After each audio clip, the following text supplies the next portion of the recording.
some fat.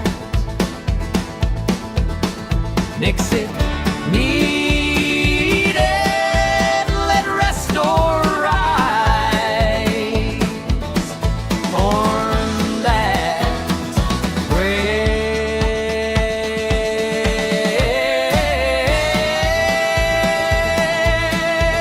Let's do some bread recipes.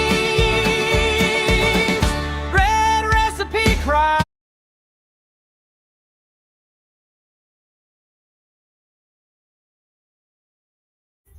So this next recipe, we will need a pie tin. This is the bread. We're going to use some flaky biscuits.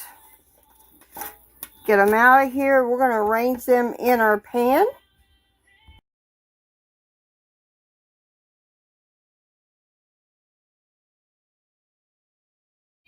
So I got 1 cup of sour cream. We're going to add a tablespoon and a half of minced onion and 1 whole egg, and we're going to mix this all together.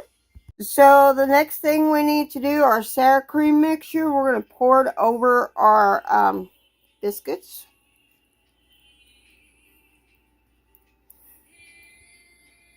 So the next thing we're going to do, we got some poppy seed, and we're going to sprinkle some poppy seed over the top of these biscuits. And then we're going to bake them at 350 for 30 minutes. So these are Germaine's quick onion rolls. Yep. So let's go put this in the oven, and then I'll show you what they look like, and hopefully this works.